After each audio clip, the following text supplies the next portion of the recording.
Hey friends, I'm Liz Holtzman, and you're listening to the Simplified podcast. If you're looking for a quiet place where you can filter out the noise and the hustle, this is it. Every week, we invite you to slow down and join us to explore practical ways to organize and automate the complicated parts of life so you can focus on what truly matters most. Okay, guys, if you are listening to this episode before Sunday, May 14th, there is still time to get a little gift for your mom or any special woman in your life who has ever shown you love, and I bet that she would love a Simplified gift card. Whether she's a planner gal, loves to journal, or just needs some cute little notebooks and pens for her office, we have got her covered. Our digital gift cards arrive via email with super simple instructions on how to redeem them in our online store, or you can even print off a gift card and tuck it into an envelope. I promise the design is so super cute. It's the perfect little gift. So if you are looking for a thoughtful gift that you can get right now, no shipping required, head on over to emilylay.com and get one of our Simplified digital gift cards today. I'm going to start this episode by telling you a complete understatement about my life. 2023 was a very big year for my husband, David, and me. Because about 3 months ago, after struggling with infertility and an endless array of pills and timers and shots and IVF, we welcomed our sweet son, Bennett, into the world. In a lot of ways, motherhood is sort of exactly what I thought it would be. I love my son. I love him. He is quite literally my heart living outside of me, and I catch myself so often just staring at him like in awe that I get to keep him. He is mine. I made him and he is mine. And I love watching my husband be the best dad. I love our family unit, and I love how full my life feels right now. After I had Bennett in late January, I took a couple months of maternity leave. When we got pregnant, I knew that I wanted to keep working without question. I love my job and I love the women that I work with. And I work remotely, so I knew that I could keep Bennett with me as I answered emails and hopped on video calls, helping women simplify their lives with the brand that I have loved for years and years. But I'm finding that the both and is really hard. Loving my job as much as I do and loving my son as fully as I do. I want to be impossibly good and present at both things all of the time. And I'm learning that that just is not how this is going to roll. I constantly feel like my attention is being pulled in like 10 different directions. And they're all directions that I want to go in. So they're all good things. But when I'm working at my computer, I'm watching his monitor, making sure that he's safe and breathing and not too cold, but not too hot. And is he breaking out of his swaddle again? Yes, he is. And am I a bad mom for just wanting to spend a few hours working? And when I'm playing with him, I'm wondering what balls I'm dropping at work, who I'm forgetting to email back, and questioning if I'm even still good enough for this job. And I know that with practice, and with a lot of grace, it will get better and it will get easier. And I will learn to get comfortable living in the space of both coexisting. I've always loved to create things and I've always loved connecting with people. And those things are still super important to me. So I, as the mother of a newborn, just started a Substack. I don't know what I'm thinking. I don't know how often I'm going to update it. I don't know everything I'm going to write about because I don't know what my life is going to look like in 2 months. But I do know one thing. I will be Bennett's mom forever. But I'm not only a mom now. There are so many hats that I wear, so many relationships and ideas that bring me purpose and meaning. And not only is that healthy, it is so good for me. And it's so good for Bennett too. I love hearing from other women who have discovered this about themselves too, which is why I am so excited to have Ashlee Gadd on the show today. If you've ever followed Coffee Crumbs, which I know a lot of you have, myself included, then I bet you already know Ashlee. And if you don't, let me tell you a little bit more about her. Ashlee Gadd is the founder of Coffee Crumbs, an online space where motherhood and storytelling intersect. Ashlee is a writer and photographer who loves to make friends on the internet. That is, when she's not vacuuming Cheerios out of the carpet, relatable, And she just wrote a brand new book called Create Anyway, The Joy of Pursuing Creativity in the Margins of Motherhood. And well, if that is not the book that I need right now, I don't know what is. I so loved this conversation with Ashlee. She's warm and kind, and I think you'll enjoy what she has to say, whether you pour your time into your children or your work or other important areas of your life. Because her message is really just universal. Creating something that feeds your soul benefits everyone around you. I'm so glad you're here today, friend. I hope you enjoy this conversation with writer and photographer Ashlee Gadd.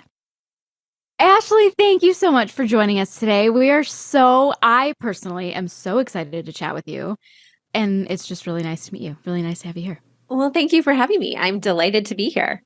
Awesome. Well, as I personally am a very new mom, I have a 2.5-month-old who is sleeping in the other room, and I have a bouncy chair next to me that was used in a meeting this morning. I love it. So this book for me was like the perfect read at the perfect time. Well, Ashlee, one of the biggest pieces of writing advice is write what you want to read. So you actually did that, just that. You wrote the book that you wanted to read 9 years ago. So tell me where you were 9 years ago in your life and why you needed this book so badly. Yes, I was just, thrust into life as a brand new mom. And I was one of those girls who wanted to be a mom my entire life. When I was a little kid, just playing mom was my favorite form of imaginative play. And despite, having a desire my whole life to have children, I still think that transition for me it was really, I don't know if I want to say shaky, but there was a shifting of tectonic plates under my feet. And I'm sure you can probably relate to that. Absolutely, yeah. Just having had a baby yourself, where it's kind of like, wow, my entire life as I knew it is completely different now. And there was such an adjustment period for me. And I think one of the really key things that I struggled with as part of that just shakeup in my life, as part of that transition to becoming a mom, was trying to figure out how do I maintain my creative giftings now that I am a mother? How do I make time for the creative pursuits that I love to do, that light me up? How do I fit all of that into this new all-consuming role as a mother? I couldn't really put out that fire in my belly that I had to still write, to still create, but figuring out how to blend the two, or could I even continue to do both? Can they coexist? Yeah. Learning how to allow them to coexist was sort of this huge ambiguous question mark in the sky. And so, this is the book that I really wished that I would have had as a new mom. And I think it's so interesting you say, despite you knowing and wanting to be a mom and knowing you wanted to be a mom your whole life, that there was still that shift. And I have felt the same way. I have known forever that I really wanted to be a mom. And my husband and I struggled quite a bit with infertility and ended up doing IVF to conceive our son, Bennett. So that for me has added a layer that I think is very similar to what you're talking about of, gosh, I worked so hard for him and I put so much energy into making him. And am I a bad mom for still having that fire in my belly for him not being enough for me? So I think it's really interesting you say that it just adds this layer of almost mom guilt and mom shame of, I want to maintain my person and my identity and who I am outside of my child as much as I adore him.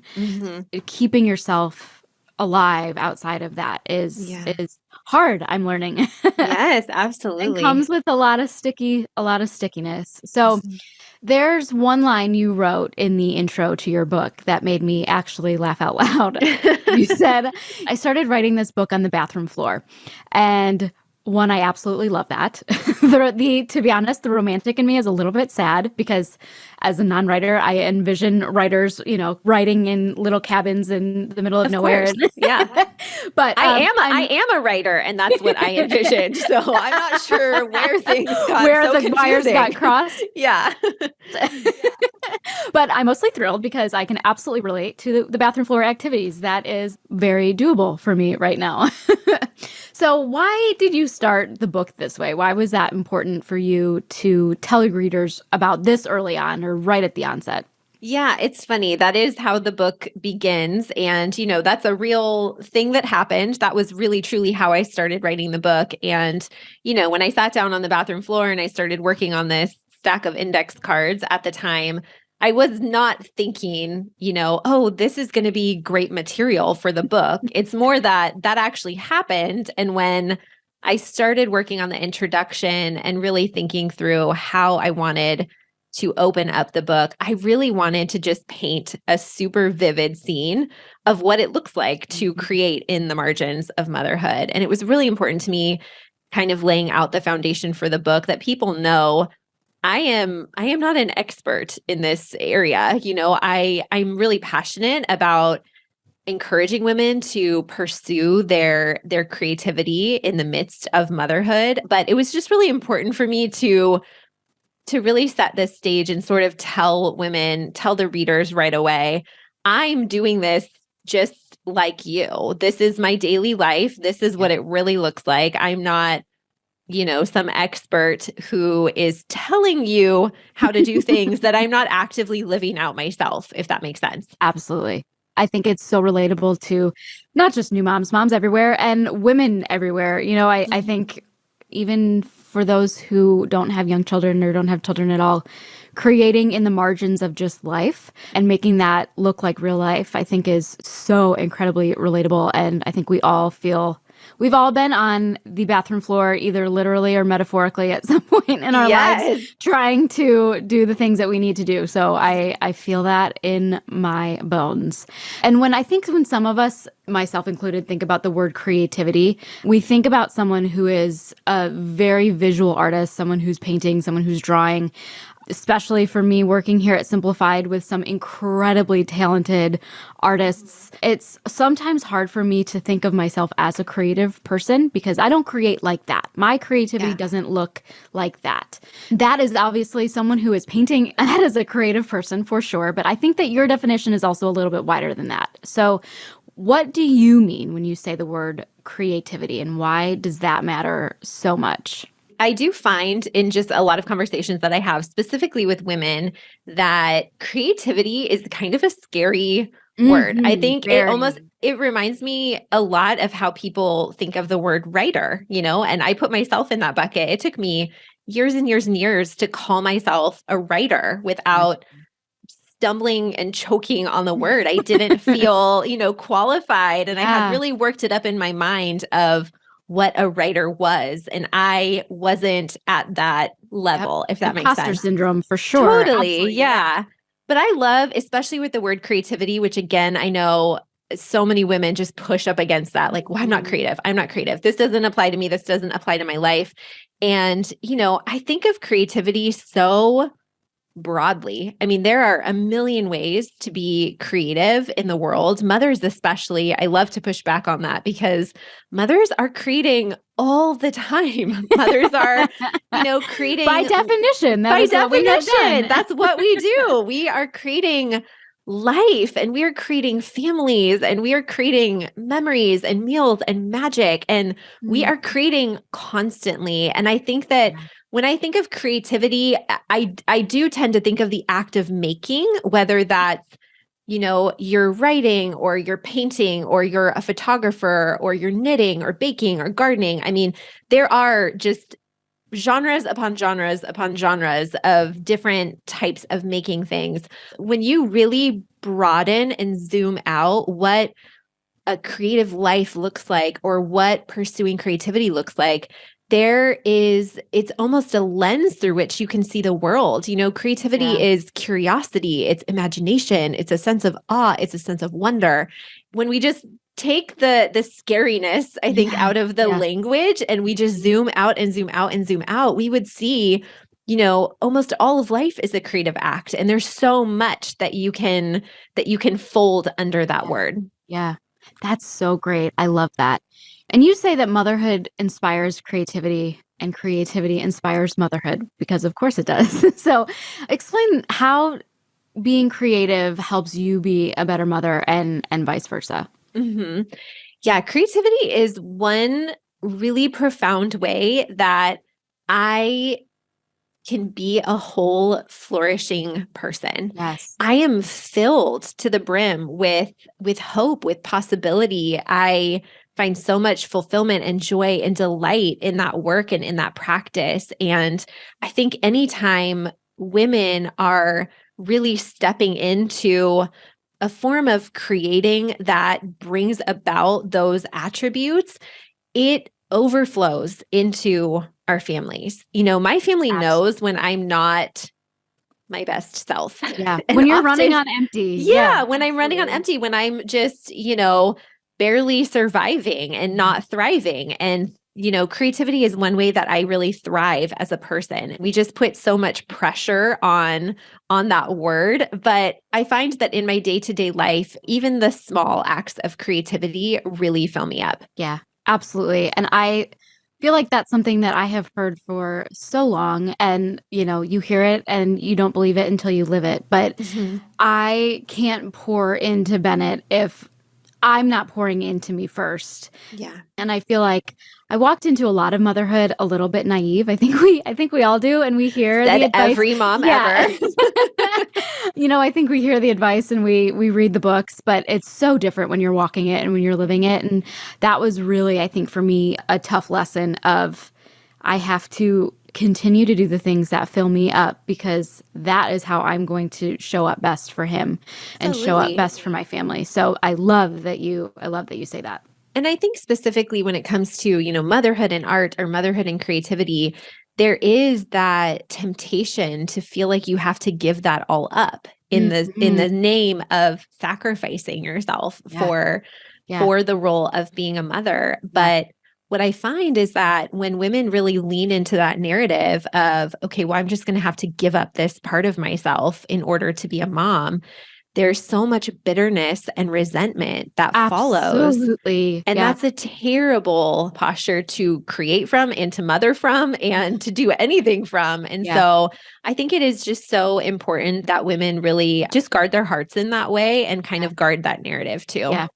And I think that's such a great point because even if we don't speak it or say it out loud, I think so many of us feel like or have this idea that doing anything aside from our child or caring for our child is selfish. But it's not. It's just not. So talk to us a little bit more about that. Where do you think we got the idea and why is the play, just the freedom that comes with creativity so good for us as moms? hmm Yeah, I feel like when we view creativity as selfish, what we're really doing is we're devaluing it, right? We're thinking of it as it's just frivolous, or I've heard women say before, oh, this is just a silly little hobby that I do, Yes. where we just kind of we Yeah. downplay it and Absolutely. we devalue it. And I think when that happens, it's so easy to file creativity away as selfish if we don't actually find value and meaning in it. And so I just really love to encourage women to really consider their foundational beliefs on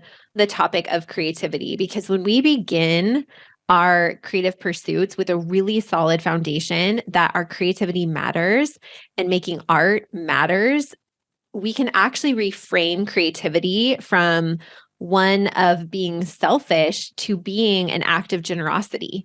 I know that Yeah. so often the type of creative things that I do, even if I'm just doing something within the four walls of my home, oftentimes my family can be a recipient of my creative work. Absolutely. Yeah. And so I just love to kind of reframe that as this is not selfish to take the time to invest in creativity.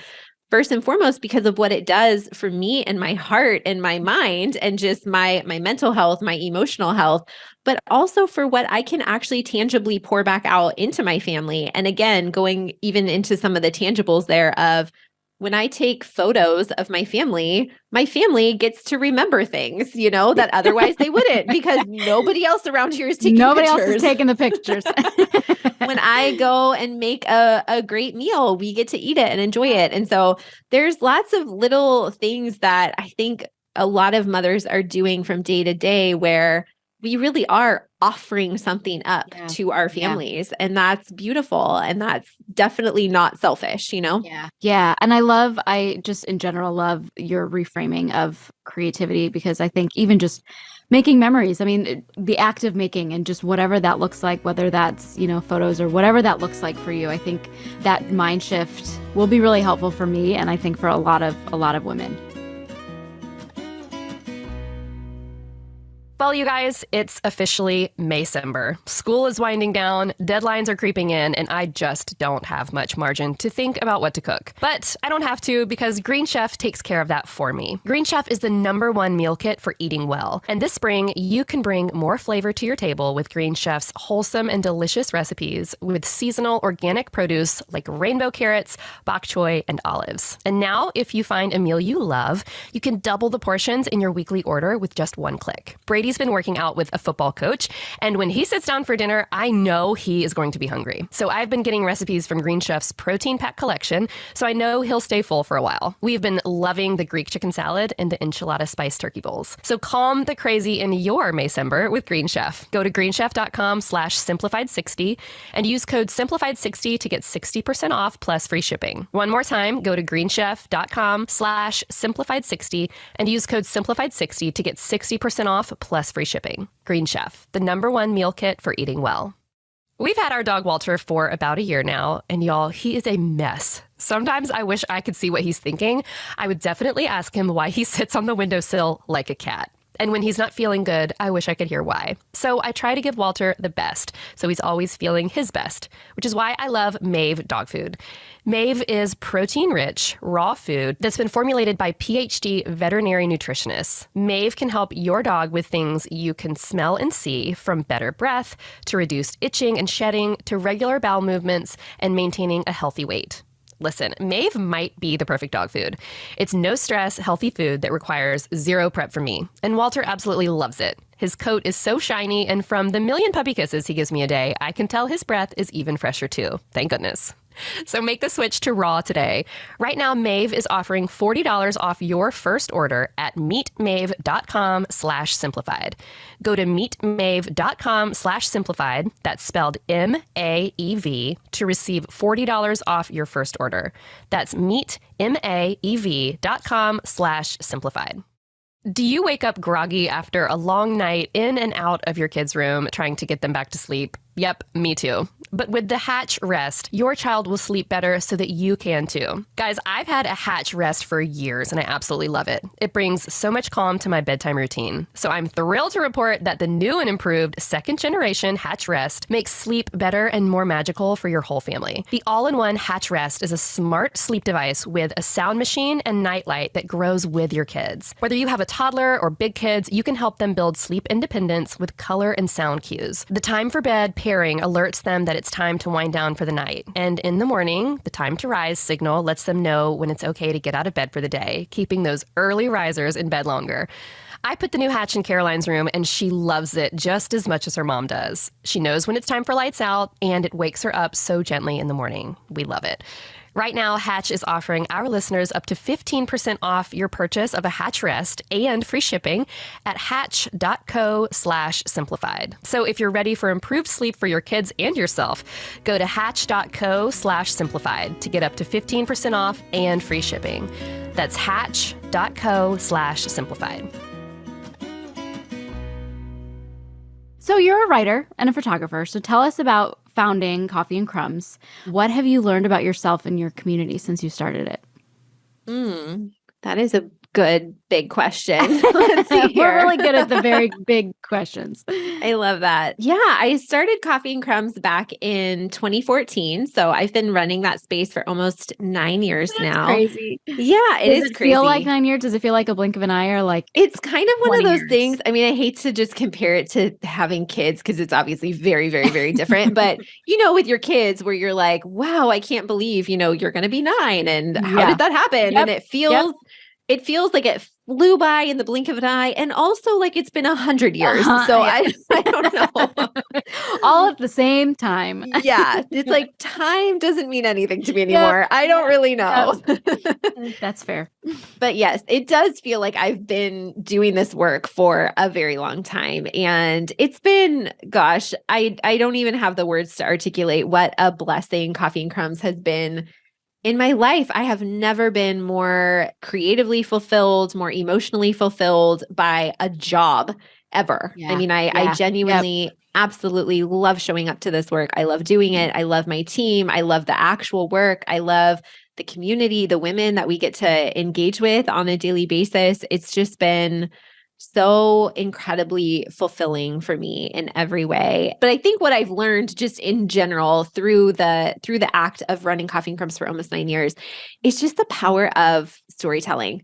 Yeah. And I am an avid reader. I always have been. I was a total bookworm as a kid, growing up, just read book after book after book. I'm still very much that way. I've been a writer ever since I was little. So it's not as if I entered, the work at Coffee and Crumbs not understanding the power of storytelling, but I feel like over the last 9 years, it has been affirmed in that work so many times and so palpably and profoundly that I just feel like I really truly have a whole new appreciation on the power of sharing our stories with each other.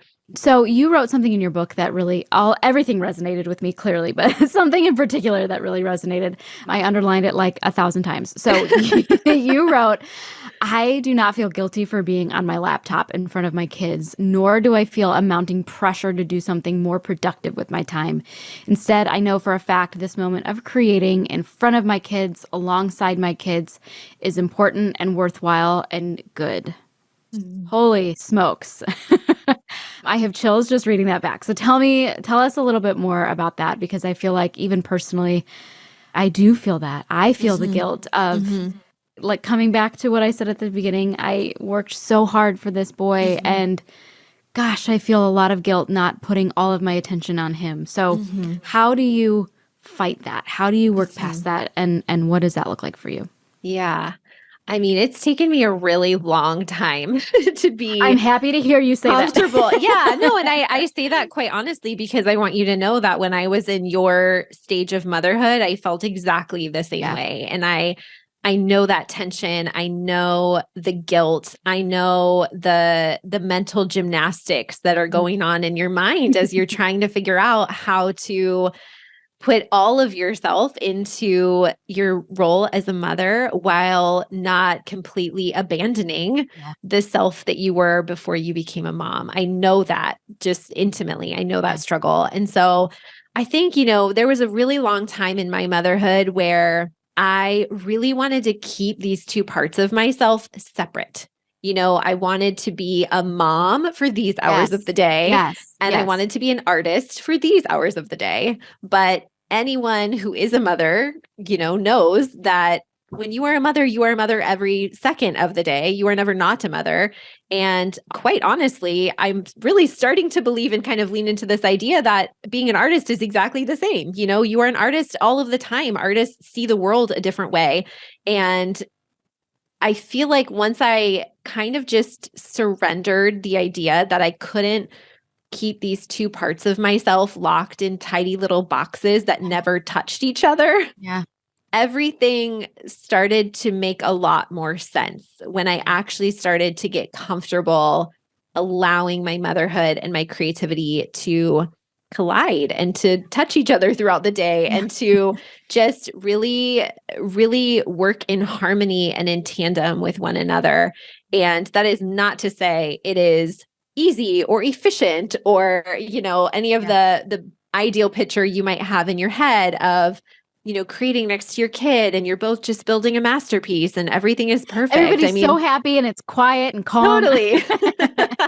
Sometimes that looks like, your kids are coloring at the dining room table and you are working on your own project and they are squabbling or complaining or they're hungry or they need a snack or you're being interrupted every 5 minutes. But I think the thing I've really gotten comfortable with is I'm really comfortable with my kids watching me make something. Even if I'm sitting on my laptop, if I'm working on an essay or a story, I'm usually telling my kids what I'm doing. So I'm not just ignoring them to be on a screen, but I'm kind of course. articulating Right. like, mommy's doing this right now. Yeah. But when I really think about all the things that we as mothers want to show our children, all the things we as mothers want to model for our kids, I think about that a lot with creativity because I'm teaching my kids all kinds of things. I'm teaching my kids how to vacuum. I'm teaching my kids how to do their laundry. I'm teaching my kids how to tie their shoes or how to whatever the thing is, I mean, part of being a parent is raising little children into grown adults someday. And so it's important that we're instilling these values into our kids as we raise them up. And I really want to instill a love of creativity into my kids. And if I want to instill that in them, what better way than to show them this is how you do it? This is what mom looks like when mom is writing a story and she is just filled with delight at the process because she loves to write. This is what it looks like to take pictures. Mom loves taking pictures. And I'm always so happy when I get to do that. And I love that my kids get to bear witness to their mom using her creative gifts in the world because when my kids grow up, I want them to do that too. Yeah. Yeah. And you spend so much time as parents thinking about who you want your kids to be and who they will be and what will light them on fire. And what I want him to be is just happy and fulfilled. And so I don't care if he's the smartest kid. I don't care what sports he plays. If he plays sports, I just want him to be happy and fulfilled. And you think about how do we get there? And I think it's exactly what you just said. You show your kids you doing that and walking that walk and modeling that for them. So I think that is so important. If there's a mom who's listening today and doesn't think that she has time to be creative, because I think there's a part of us that does, that feels that way. What do you want her to hear today? I love to just encourage women who feel like they don't have time to really reassess, do you actually not have time or have you just not made creativity a priority in your life?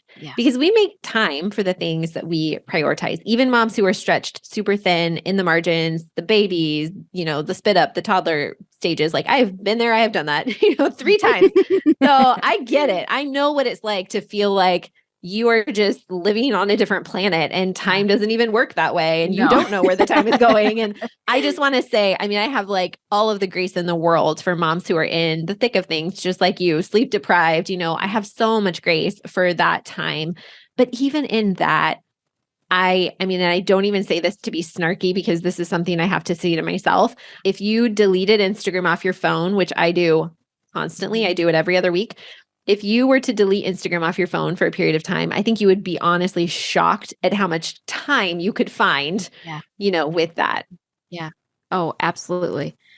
Absolutely. So Ashlee, this has been so wonderful. I'm so glad that we got to talk today. You have come into my life at the most opportune time. So thank you so much for chatting with me today. I am so honored to hear that. Thank you. Yes. Before we get to our rapid fire round of questions, tell us where people can find you online and connect with your fabulous, wonderful work. Oh, well, my website is ashleegadd.com, and that's where you can find really easy book links to all the places that sell Create Anyway. And then I'm also on Instagram every other week at Ashlee Gadd with 2 E's. And I'm also on Substack. If anyone's on Substack, that's a great place to keep up with my work right now. Team Simplified is newly obsessed with Substack. Oh, so yay, I will have me to, too. Yes, I am. It is so much fun. We are having a lot of fun with it. Okay. So rapid fire, we, with all of our guests on the podcast, throw some really fun, really fast questions at you just so we can kind of get to know you a little bit more. So are you ready for it? Yes. As ready as you can be. Okay. Who is your favorite person to follow online? Ooh, ironically, my favorite person to follow online isn't online that much. Is that a weird answer? No, not at all. My default response was Erin Lochner. And I love that. I love Erin Lochner. Absolutely. And she's not online that much these days, but she's my favorite person to follow online. That totally counts. That's totally fair. That's totally fair. Okay. What is your favorite creative activity that you do with your kids? Ooh. Because we believe in broadening the term of creativity, I'm going to say my favorite act of creativity with my kids is being out in nature. We have a really pretty river trail near our house. We love to go there and the boys love to throw rocks in the river. And yeah, that's kind of our... Just be. Yeah, just be. Yeah, I love that. All right, Ashlee, thank you so much for chatting with us today. It has been a pleasure. Thank you. That was such a fun chat with Ashlee. I just love her redefining creativity, the act of making. What a just mind shift for me. Like I said, I don't usually view myself as a creative person. If someone were to come up to me and ask me if I was a creative person, my answer would be no. But I think all of us have a creative outlet of something that fills us up, something that lights us on fire. And while for me that might not be painting with watercolors or sketching or photography, I am a creative person, and I think that that's really important for me to hold on to and learn a lot about myself. So that was such a wonderful chat with Ashlee. I'm so glad that she made the time to chat with us. All right, y'all, let me say a blessing over you as you get ready to get back to your day. This is a poem by Morgan Harper Nichols, who is just wonderful at words and one of my favorite people. I read this and I thought, this applies to me so much this Mother's Day, and also to the me in many past Mother's Days. Because Mother's Day, as wonderful as it can also be a day of very, very mixed feelings. It can be a really heavy day for a lot of us. So, Morgan writes, whether today is a day of remembering, honoring, celebrating, creating, or waiting, nurturing, unearthing, practicing gratitude, or just making it through, there is room right here for you to let today be what it needs to be, welcoming the grace that gives you room to breathe. Let today be what it needs to be. Let today be what it needs to be. This is the part of the episode where we usually give you a little tip you can tuck in your pocket and take with you. So, here's what I've got for you today. Ask for help. There is nothing simple about trying to do it all. Chat with your people regularly, whether that's your partner, your parent, your babysitter, whoever is in your circle, and carve out time for you. For David and I, that means having a chat every night before bed about what the next day is going to look like. We make sure that we have an uninterrupted block of time to do whatever fills us up. For David, that is running. Bless him. For me, that's usually writing or working or just chatting with you guys on Instagram. We usually even add these blocks to our family calendar to make sure that they don't get lost in the chaos of the day in between the poopy diapers and the spit up and the naps and the feedings. It is so important to us because I know that I cannot show up to be the mom I want to be for Bennett if I don't show up for myself. Well, hey, thanks for listening to the Simplified podcast. You can find show notes for this episode over at emilylay.com for more info on links and resources I mentioned here, and you can shop the entire collection of Simplified planners and products. You can also follow me on Instagram at Liz M. Holtzman, where you can follow my journey in work and as a new mom. You can also follow our brand Simplified at Simplified for tons of simplicity tips and inspiration to get you through the day. Thanks for being here, you guys. If you want conversations like this every week, click the follow button on our show wherever you listen to podcasts. And if you liked what you heard today, leave us a review. That helps other people find the show too, and it would mean a lot to us. All right, well, that's all I've got for you guys. Be sure to tune in next week for more Simplified goodness. We will see you next time. Bye.